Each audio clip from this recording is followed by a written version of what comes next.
जय श्री कृष्णा। राधे राधे। स्त्री, पुरुषों ने जिसे नाम दिया प्रिया, क्यों दिया, किसने दिया, किसी को याद नहीं।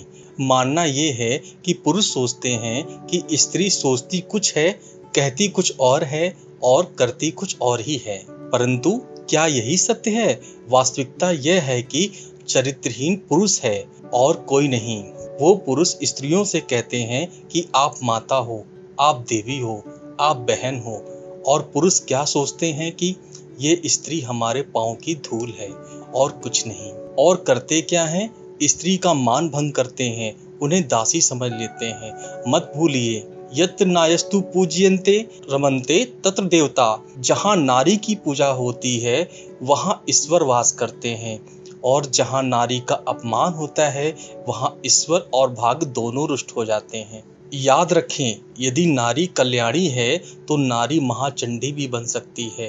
यदि नारी माता बन के जन्म दे सकती है तो नारी मृत्यु बन के विनाश भी कर सकती है। जहाँ नारी का अपमान होगा वहाँ महान भारत भी महाभारत की ओर जा सकता है। याद रखिए, नारी का अपमान कदापि नहीं हो सकता, और यदि नारी का अपमान हुआ अर्थात आपका विनाश आपके निकट आ रहा है, और ये उसके पहले कदम की पहली आंख है। नारी, मेरे अपमान का मूल्य हस्तिनापुर को अपने विनाश के साथ देना होगा। हे मुरारी, हे नाथ नारायण वासुदेवा, तुम्हारा अस्तित्व, तुम्हारा व्यक्तित्व ही अग्नि से जन्मा है। यदि किसी ने तुम्हें कलंकित करने का प्रयास किया तो सर्वप्रथम उसी के हाथ जल जाएंगे। मुझे क्षमा कर दो द्रौपदी। मैं क्षमा चाहता हूँ कि जिस पुरुष जात का निर्माण किया, आज उसी पुरुष जात ने स्त्री की यह दशा की है। आज धर्म और अधर्म की परिभाषा एक हो चुकी है। एक नारी का क्रंदन देखकर भी किसी भी मनुष्य का हृदय नहीं पिघला। आज संसार का मानव जाति से विश्वास उठ चुका है। इस संसार की ओर से, इस मानव जात की ओर से, इस समाज की ओर से आज ये ईश्वर तुम्हारा नमन करता है। मैं नारायण तुमसे इस संसार की हर एक स्त्री से क्षमा मांगता हूँ। संसार देखेगा, जो नारी प्रेम कर सकती है वो महाप्रलय ला सकती है।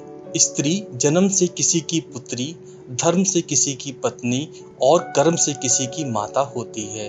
यही छवि है हमारे मन में एक स्त्री की। एक अतुलनीय योगदान है स्त्री का हमारे जीवन में, और बिना स्त्री के हम कुछ भी नहीं। पर अधिकार, जब स्त्री एक पुत्री होती है, जब वह जन्म लेती है, उसके अस्तित्व पर अधिकार होता है उसके पिता का।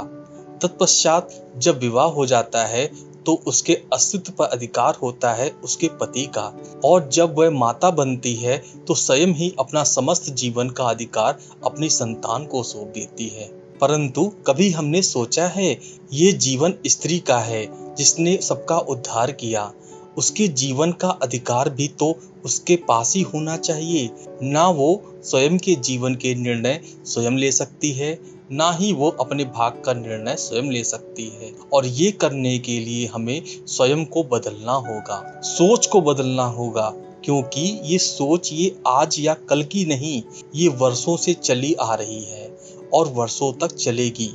यानी हम ऐसे नहीं बदल सकते, और हम तभी बदल सकते हैं जब हम स्वयं ही आज परिवर्तन लाएं।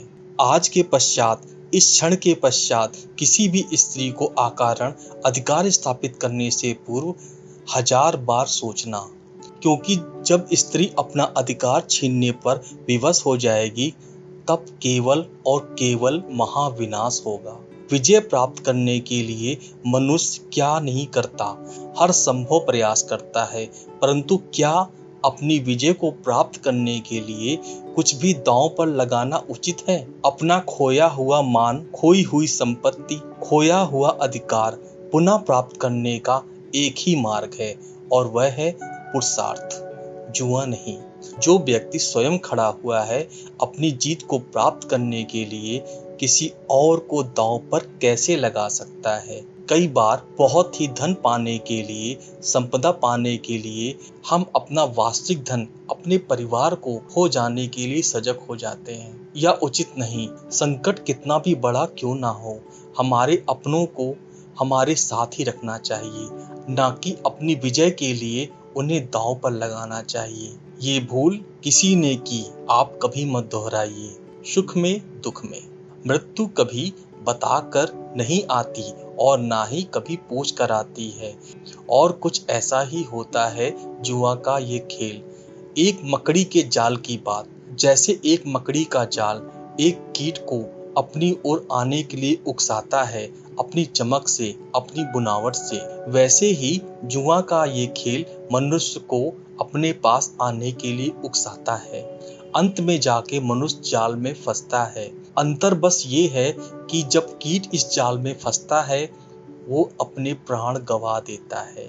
मनुष्य जब जुआ के इस उकसावे में आता है वो अपना मान, अपना धन सब कुछ लगा देता है, अपना विवेक खो बैठता है।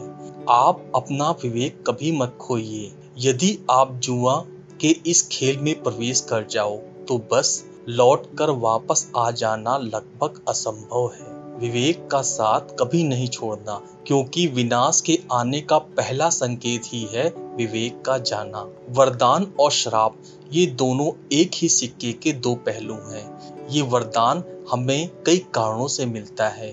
कभी हमारे परिश्रम के काम से, कभी तपस्या के कार्य से, कभी हमारे पुरखों के परिश्रम से। परंतु वरदान कब तक वरदान ही रहेगा ये हम निश्चित नहीं करते। ये निश्चित करता है केवल हमारा कर्म। किसी रेशम के कीड़ों को देखिए, उसे वरदान प्राप्त है कि वो अपनी सुरक्षा के लिए खोल बना सकता है।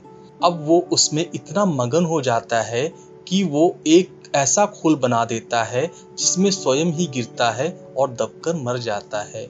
इसका तात्पर्य ये है कि गर्व करना ठीक है, किंतु अहंकार करना बिल्कुल ठीक नहीं है। यदि अहंकार मन में प्रवेश करेगा तो इस वरदान को श्राप बनने में समय नहीं लगता है। और यदि कर्म श्रेष्ठ है तो श्राप भी वरदान बन जाता है। शब्द ही शून्य, शब्द ही आरंभ, शब्द ही अंत है, शब्द ही अमर है, ये शब्द ही ब्रह्मा भी है। ये शब्द अत्यंत विशेष है। किसी रोते को हंसा देते हैं, किसी हंसते को रुला देते हैं, किसी के मन में ऊर्जा जागृत कर देते हैं तो किसी के मन को कांटा बनाकर चुभ जाते हैं। महत्वपूर्ण बात है जो समझना अत्यंत आवश्यक है।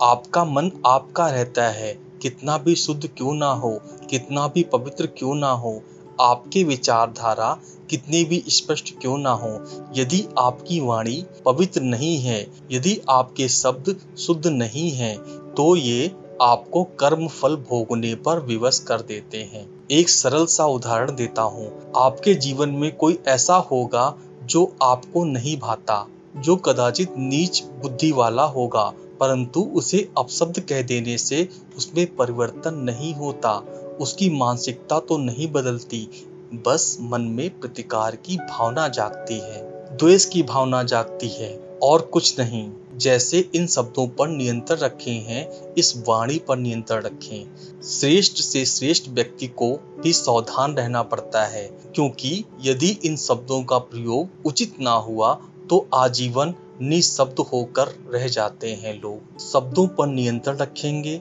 इस वाणी को शुद्ध रखिए और इससे प्रेम जागृत करिए। दोस्तों, यह वीडियो यहीं पर समाप्त होता है। मैं आशा करता हूँ कि आपको यह वीडियो बहुत पसंद आया होगा। मिलते हैं एक नई वीडियो में, तब तक अपना ख्याल रखिएगा। जय श्री कृष्णा, जय श्री कृष्णा, जय श्री कृष्णा।